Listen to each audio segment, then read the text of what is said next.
Made money off your clothes? Complain when you can make $4,000 a month.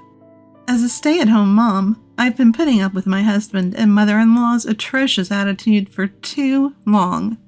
But this? No way I could let this slide. Fine, let's revisit this in a month. Fuming, I stormed out of my in-laws' home. Then I made a phone call to a special number. A month later, just remembering the look on my husband's face makes me burst into laughter. My name is Emma. I'm a freelance fashion designer. I used to work for a corporate design firm, but I've gone solo. The fashion industry is fiercely competitive, and freelancing has been tougher than I thought. With more freedom comes a higher chance of failing, and I often get yelled at for not meeting clients' expectations. Still, I loved my job, and that made it all worthwhile. My stubborn nature probably played a role in my success. I took setbacks in stride and fully devoted myself to my work. I still remember that time vividly. I studied hard, got my color coordinator license, and brushed up my social media skills. I wanted to cry at times, and I did. But I persevered. Still, with the support of people who encouraged me, I desperately worked hard. I kept pushing myself, pushing and pushing. As a result, now I can earn a decent income from this profession. I was enjoying life as a fashion designer, but recently something started to bother me. And that was, don't you think it's about time to settle down with someone nice? Absolutely. I've always been a career-first person. Before I knew it, I was already in my early 30s. Work was so fulfilling that I barely noticed time passing. But yes, life's milestones were approaching. Marriage isn't a big deal. I used to laugh it off like that at first, but as I watched my friends, one by one, tie the knot, that's how I ended up marrying Noah, a guy I met at work. Noah is in the apparel business, a go-getter, and a real stand-up guy. It's probably thanks to his personality that things went smoothly all the way to the altar. So, Noah, about future work plans. Don't worry. You can take the lead on home stuff. So we decided I'd step back from my designer career for a bit. It's the division of labor thing, you know? That's why I've been really going all in on being a homemaker. As for going back to design work, I was thinking of picking it back up once things settled down a bit at home. Anyway, that was the new chapter in my life. I was living each day filled with dreams and hopes. Then, one day, Noah's dad passed away. His father had been battling cancer for a while, so it was just a matter of time. Still, his mom, Olivia, is really struggling with the loss of her long-term partner. Mom's really taking it hard. If she collapsed from the grief, it would be unbearable. So we decided to temporarily move into my in-laws' home. Luckily, their home is spacious, with a separate guest house. We would live there and take care of Olivia, who was in the main house. Mom, if you need anything, don't hesitate to call on us. Olivia, lunch is ready. So I took on the chores in the main house too, and kept Olivia company. Our dedication seemed to be helping. She was getting better day by day. I thought she'll be okay on her own soon. I was relieved and thinking of resuming my design work. But then, Emma, have you finished cleaning the main house yet? My mother-in-law just never seemed to pick up her share of the housework. Instead, she'd dump it all on me and go about her lazy days. And oh, she never missed a chance to complain. The food is bland. You don't do laundry properly. She'd nag over and over. At first, I reluctantly went along with her. But this felt like servitude, and I couldn't stand it any longer. I have my own work to do. I explained to her that I was busy with my design work, and asked her to handle the house chores for the main house. But then, "You're busy? All you're doing is sitting in your room trolling." She wouldn't hear of it. To her, my work on the computer or social media seemed like playtime. I tried to explain further, but don't think you can fool me with those big words. My, aren't you cunning? She dismissed me with a wave of her hand. If I pushed any harder, she'd just shout, calling me a domineering wife. So there was nothing I could do but back off. Now what should I do? I talked to my husband about his mom, but he didn't seem to take it seriously. It seems he's also having a hard time at work. He sighs all the time, whether we're eating or bathing. Of course, as his wife, I tried to offer a listening ear. Sometimes venting can be a relief. However, Noah didn't open up to me about the details. Don't worry, I'll figure out the work situation on my end. Certainly it must be a matter of pride for Noah. I was left to manage the difficult life with my mother-in-law without any help from my husband. Then one day, Noah comes home with a particularly dark expression. Turns out he'd made a big mistake at work and lost an opportunity for a promotion. Mistakes happen at work. Don't beat yourself up over it. I thought I was giving him a normal pep talk, but it backfired with Noah, who has quite the ego. What would a homemaker like you know? My husband said, clearly irritated. Then my mother-in-law jumped on the bandwagon, blaming me as well. Don't you think Noah's failure is because you're not supportive enough at home? At their remarks, I'm momentarily stunned. No, this is definitely strange. Stunned by their accusations, I naturally fought back.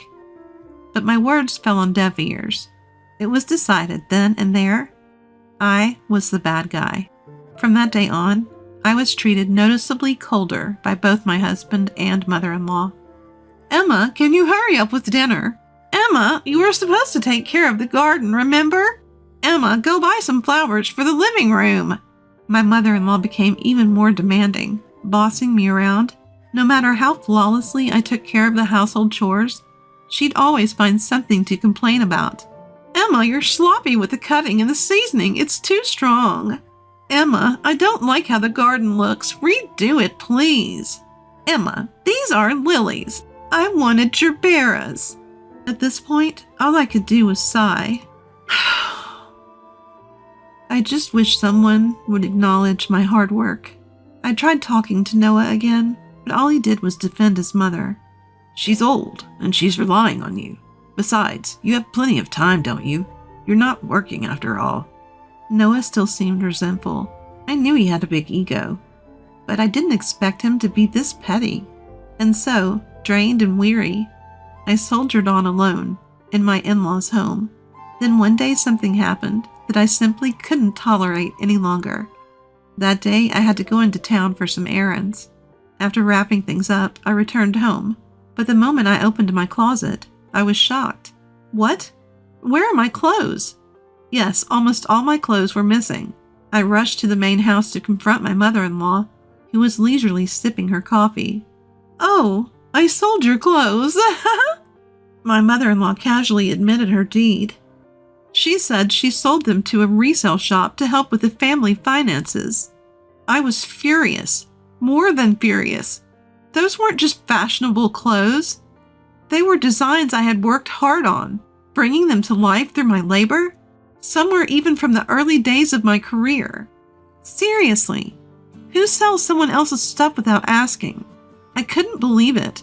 I let loose on her with all my feelings. But who needs fancy clothes when they're unemployed? There was zero remorse from her. And my husband, who had come running after hearing the commotion, was no help either. If you have complaints, try earning $4,000 a month. With that, Noah and my mother-in-law both mocked me. I responded, trying my best to stay calm. Fine, check back in a month. Both were stunned by my unexpected answer. Ignoring them, I got ready and left my in-laws' house. I plan to live in a hotel for a while. The room is small, but it feels much more spacious than my in-laws' home. This must be what freedom feels like. I lay on the bed and casually checked my phone. Several calls and messages from my husband and mother-in-law. Of course, I ignored all of them. Ugh, what a day. I tossed my phone on the bed with an exasperated look, but after a few seconds, I had second thoughts and picked it back up. I dialed a number. A month had passed since then. Right now, there's a big fashion show happening at the city's event hall. It's a collaborative effort between renowned fashion designers and popular models, and not just open to the public. Various industry insiders are also in attendance. I'm participating as a fledgling designer myself. Emma, long time no see. Emma, thank you for your help the other time. Emma, you look well. That's great to hear. Since many people from this field are gathered, I see a lot of familiar faces.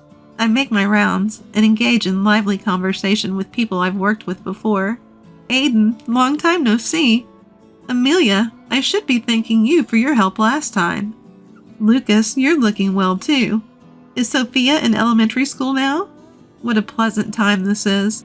There was no shortage of interesting topics, including recent trends and industry developments. But then, someone rudely pats my shoulder. Ah, you're here too. I turn around and see my husband. So, have you come to your senses yet? You're stubborn, you know. At least respond. How about admitting defeat and coming home? Noah hasn't changed. Those were his words to his wife he hasn't seen in a month. I was so dumbfounded, I couldn't even find the words. I was brushing Noah off when a man rushes over to us. Do you two know each other? Director Henry. Director Henry is one of the higher-ups at the apparel company where Noah works. Yes, she's actually, embarrassingly enough, my wife. She's so uppity. Even though she's unemployed, it's really becoming a problem. With those words, Noah snickers. At that moment, Henry turns red and shoots Noah a glare. Emma, I apologize for my employee's inexcusable behavior. Henry, it's all right. Noah is watching our exchange, mouth agape. The truth is, Henry and I are acquainted. I had collaborated with my husband's company during my freelancing days, and Henry was the one managing the project.